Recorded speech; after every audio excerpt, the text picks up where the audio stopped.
Hallo ihr liebe Leute, hier ist wieder der Yankee mit Let's Play Terranigma auf Pelzig. Jetzt haben wir genug Zeit geschonnen mit dem letzten Teil und gehen jetzt immer noch Spanien hier direkt.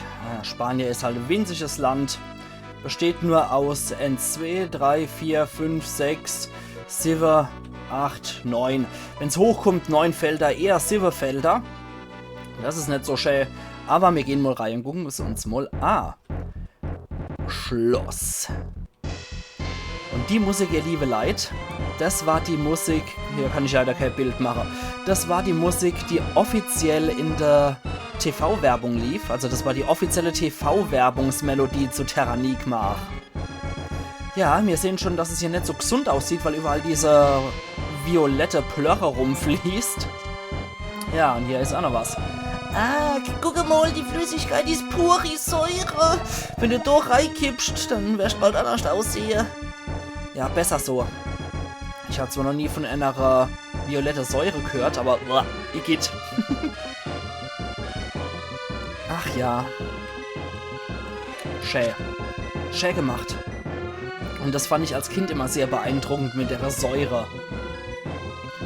Okay, jetzt sind wir mal drin in der Halle. Ui, wir ziehen da schon ordentlich was ab, muss ich sagen. Jo, und die Knabe geben auf jeden Fall auch ordentlich Erfahrungspunkte. Das heißt, das sollten wir auf jeden Fall mitnehmen, die Erfahrung. Da wir jetzt glücklicherweise schon auf Level 21 sind, hat Schloss Toronja natürlich die optimale Voraussetzungen für uns, dass wir da leveln können. Damit wir die restlichen 4 bis 5 Levels noch kriegen. Was sind das für Gemälde? Die Haare von den Menschen wurden rausgeschnitten. Gespenstig wie in einem Albtraum. Ja, generell ist das Schloss ziemlich albtraumhaft, muss ich sagen. Das ist sehr cool gemacht, das Level. Ich persönlich finde es auf jeden Fall ein sehr cooles Level, muss ich gestehen. Es ist nicht mein Lieblingslevel. Eins meiner Lieblingslevels ist tatsächlich Luran. Aber das Schloss ist durchaus auch eine sehr coole Passage im Spiel, wie ich finde. Ui, was ist da mit dir? Der macht nix, der steht nur dumm da. Der wird später noch wichtig sein. Viel wichtiger ist aber jetzt, dass die Gegner wieder zurück sind.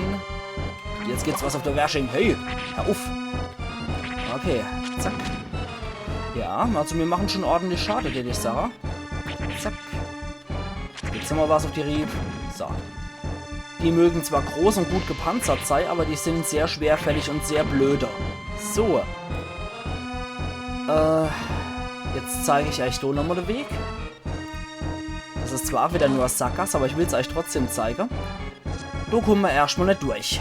So. Vielleicht hat es ja mit ihrer Rüstung offen zu tun, wer weiß das schon. Okay, zack.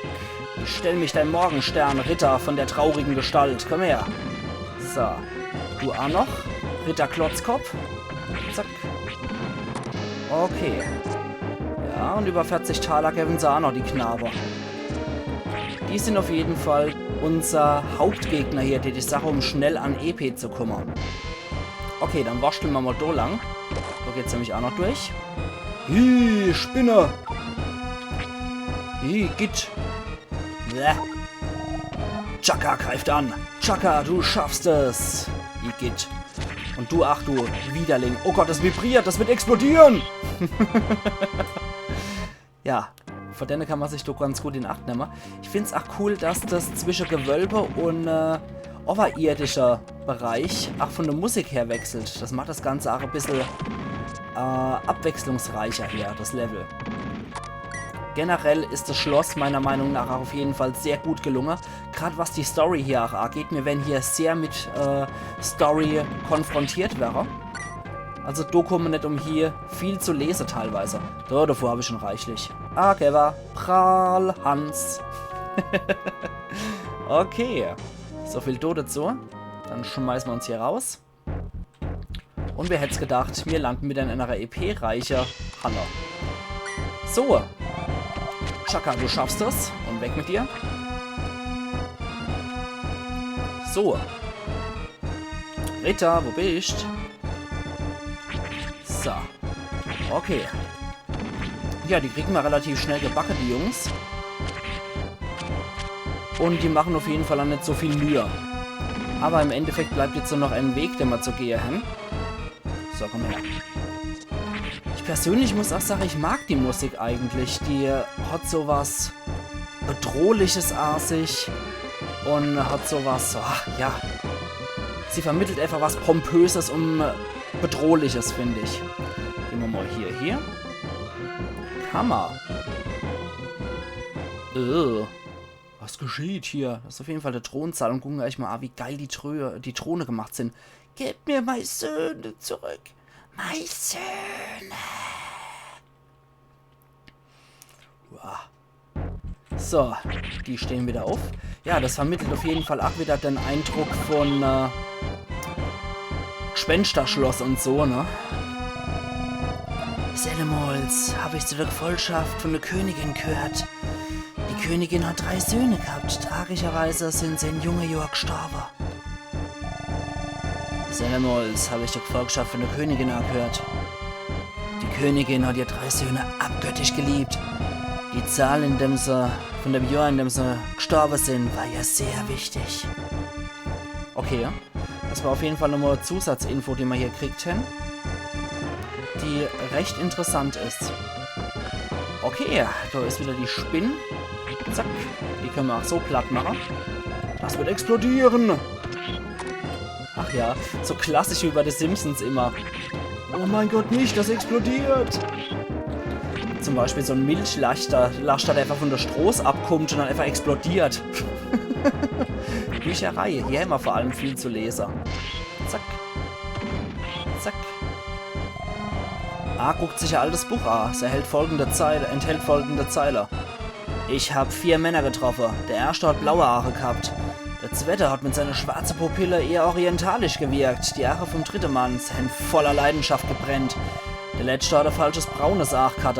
Ich habe die Männer gemalt. Tja. Pläne zur... Du könnt euch denken, wer damit gemeint war, ne? Die Männer im Eingangsbereich.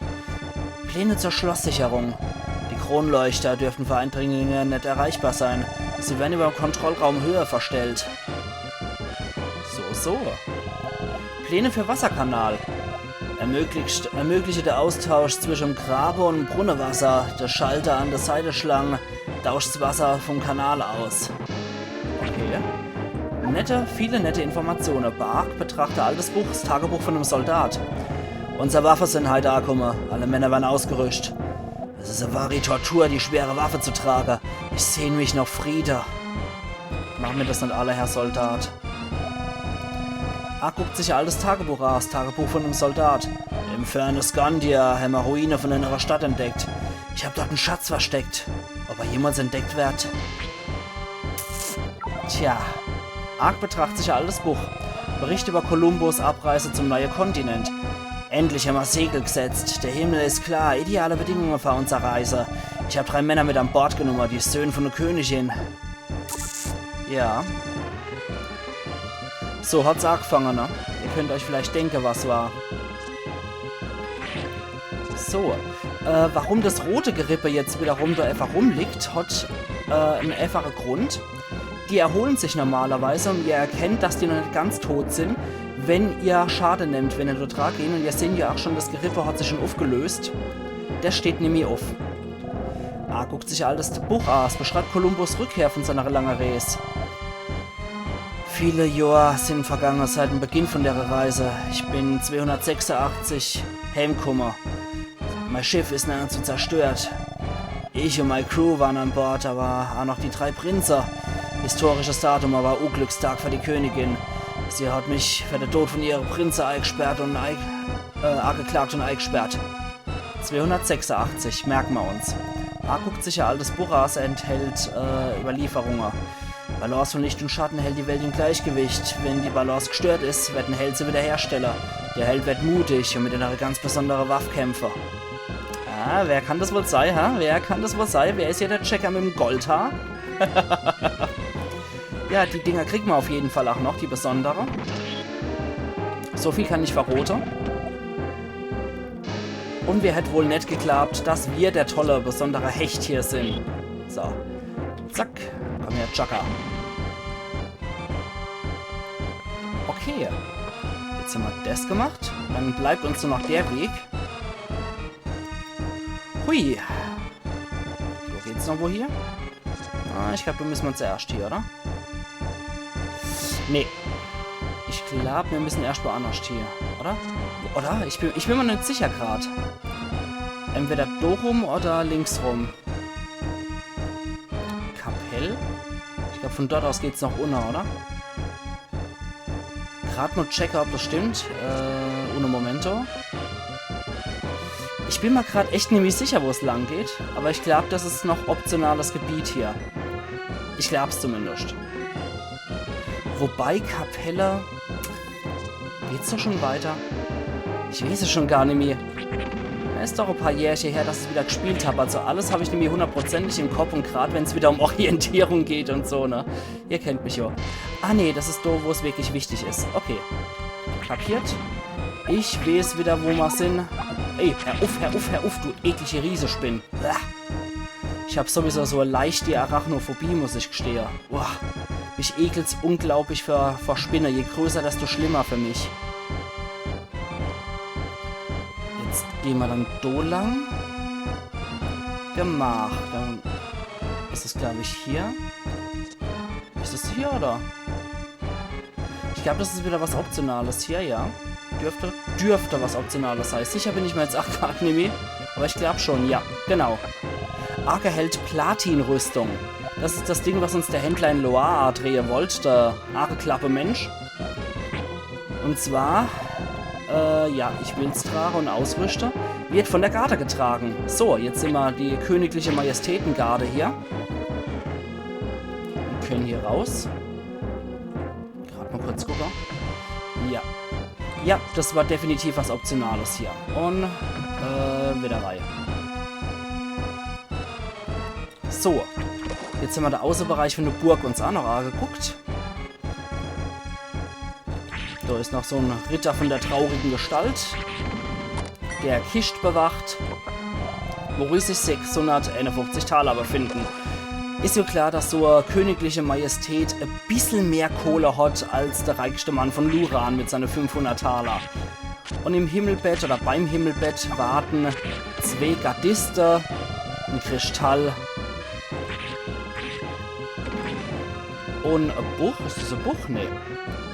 Okay. Nicht mal mit einer der getrennt. Die Menschen hier scheinen sehr offen zu sein. Ah ja, okay. Jetzt kommen wir doch wieder hier raus. Und jetzt kommt wieder was. Achtung. Ja. So, okay. Ark erhält Kraftelixier. Ja, geiler Scheiß. Den nehmen wir auf jeden Fall mit. Tierlich mag ich das Trinkefluffy. Das hat so einen leckeren Kiwi-Geschmack. Okay. Jetzt kommt der tricky Part.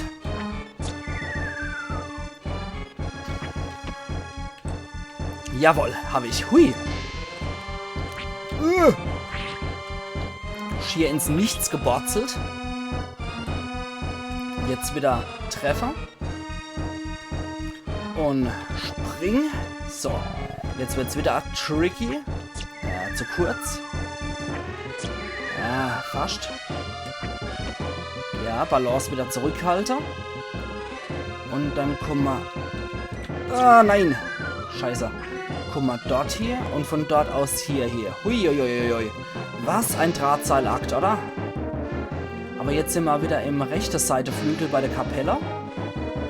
Jetzt haben wir nämlich das Optionale mitgenommen und können uns der Hauptstory widmen. Zumindest der Hauptstory hier im Schloss, in der Burg. So, ich bin in der ekliges Netz rein. Die Vorstellung allein ist schon so abartig widerlich. Okay, oh.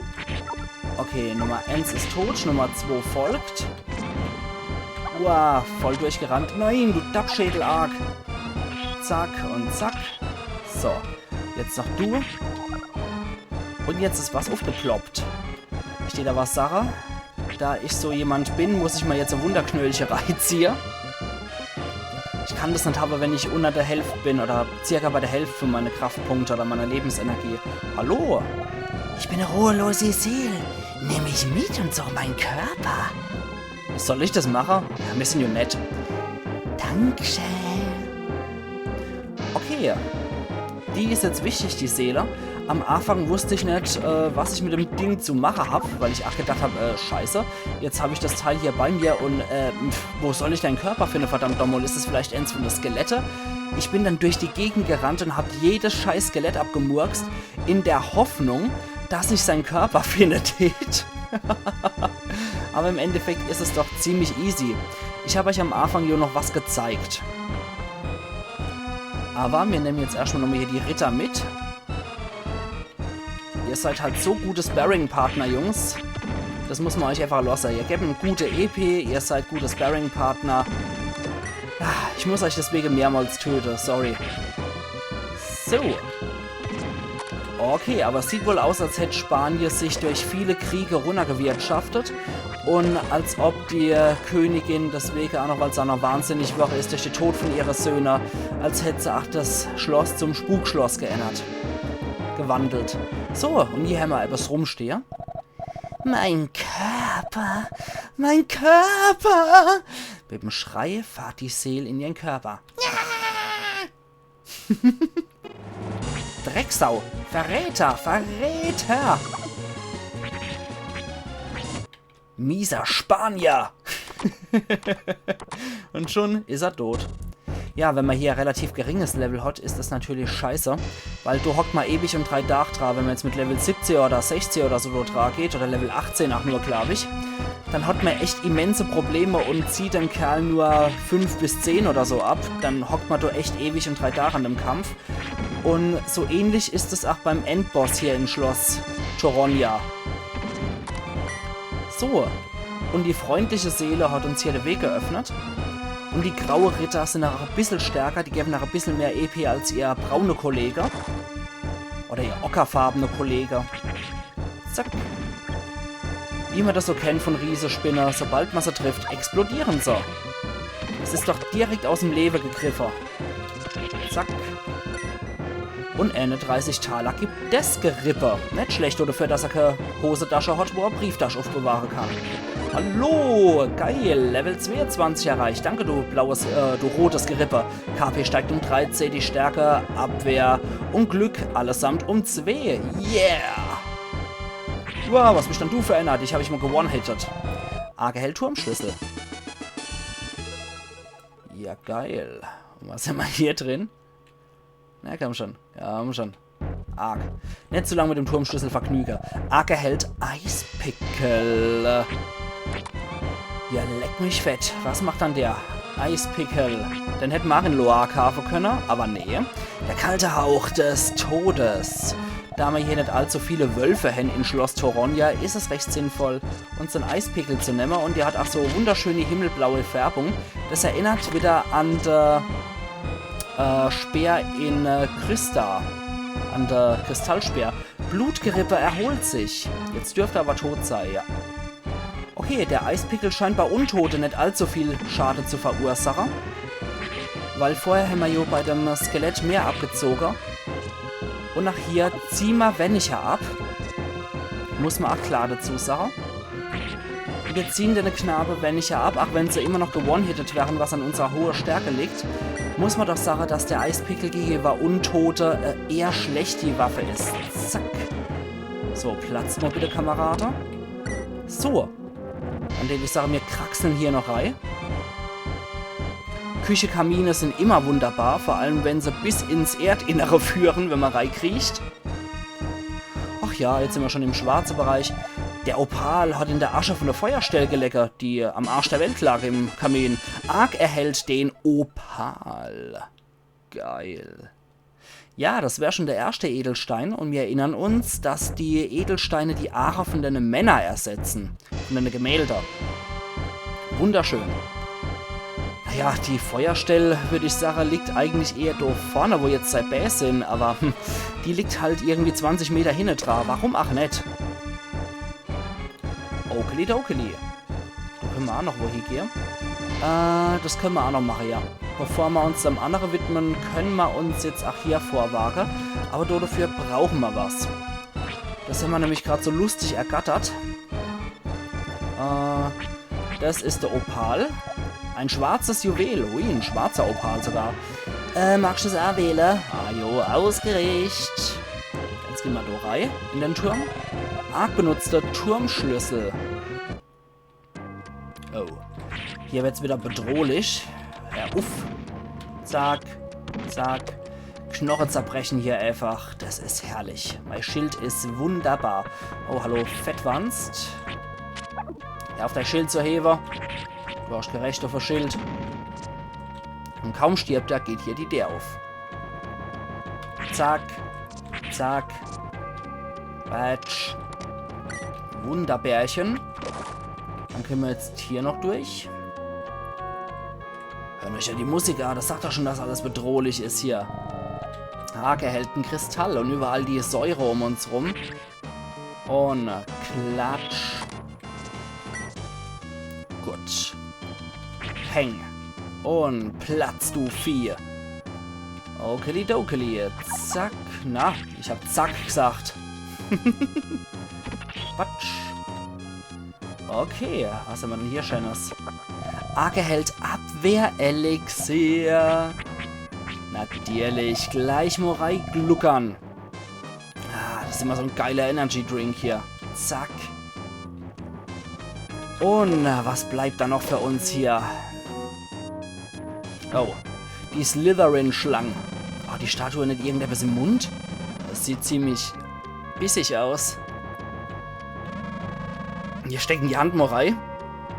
Hey, ist doch ganz egal, ob er oder zwei Arm. Ja, komm, besser Arm dran als Arm ab und so. Arm steckt seine Hand tief in die Gosch von der Statue. Oh. Und statt Violett ist es jetzt Blauwoche. Geil, das heißt, mir ins Wasser zurückholt. Das ist auf jeden Fall echt Knorker. Und dann können wir damit nämlich eine lustige Aktion Reißer. Aber die machen wir erst in der nächsten Episode. Ich mag jetzt nochmal der zweite Edelsteinholer, auch wenn wir dann ein bisschen überziehen, aber das macht nichts. Aber ich mag den zweite Juwel auf jeden Fall noch haben, den zweiten Edelstein. Und dann mache ich einen Cut, weil es bringt jetzt meiner Meinung nach nichts, wenn ich jetzt hier einen Cut setze und dann erst in der nächsten Episode den nächsten Edelstein, obwohl der wirklich nur ein Stäbwurf entfernt ist. Das machen wir nicht so ein Käse. Zack. Der erste Turm Hämmer. Da gehen wir nämlich jetzt gerade zum zweiten Turm und holen uns dort, was wir so dringend brauchen. So. Also, Ark benutzt mal wieder den Turmschlüssel, weil er einfach ein sauguter Typ ist und weil es ein klasse Kerl ist. Okay, dann haben wir jetzt auch gerade gewone-hittet mit dem Glücksschlag. Zack. Also das ist definitiv zum Leveln hier sehr geil. Mit den 3 Ritter hier. Und da können wir da auch noch hingehen. Und haben hier nochmal ein bisschen was an Xox rumfliegen. Hast du Taler für uns? Ne, nicht mal Taler. Naja, wie ein Nackischer in die Tasche gegriffen, die Sache. Zack. Dort wären die 2 Taler, das ist sehr gut. Oh ja, bei Eich wirkte Eispickel wahre Wunder, muss ich sagen, bei Eich Spinner. Und Peng. Okay. Da da da da, die du da. Okay, da ist nochmal so ein Big Boy. Big Boy ist relativ schnell außer Gefecht gesetzt und da ist nochmal ein Big Boy. Also das ist definitiv eine super Gegend zum Leveln hier. Mit 2 Big Boys und mit 3 normale Ritter und ein bisschen Xox im Mittelstockwerk. So, jetzt gehen wir noch da hier, wo wir hin müssen. Am Anfang habe ich dir auch nicht gewusst, was man dort zu machen hat, bis ich da dann rechts etwas entdeckt habe. Und da kommt jetzt noch eine von der geilsten Szene im Spiel überhaupt. Huch, wir sind ziemlich hoch, mir wird dämlich. Guck mal, die Wand vom Turm an der anderen Seite. Oh, was ist da? Ja, nicht nur die Musiker. Das bedeutet doch schon Gefahr, oder? Das Drache-Arg leuchtet in der Wand. Sicher ein wertvolles Juwel. Super. Doch, wie komme ich denn auf die andere Seite rüber? Soll ich denn wie Hinkel durch die Luft eiere? Das ist alles schon so großartig. Bingo! Ich werde dich anschubsen, damit vom Fleck kommst. 3, 2, 1, los! Jetzt eier darüber. Großartig. Ich finde die Szene immer noch so großartig. Der Thopas sitzt im Arch von der Schlangenskulptur. Ackerheld den Tobas. Geil. Okay, ich habe die Stelle schon früher geliebt, ohne End. Und ich finde, es ist die perfekte Gelegenheit, an der Stelle hier einen Cut zu machen. Und wir sehen uns dann morgen wieder zu Let's Play Terranigma auf Pelzig. Also machen's gut, ihr liebe Leute. Und bis morgen dann. Ayan. Im Explosionsradius der Skelette befindliche Yankee.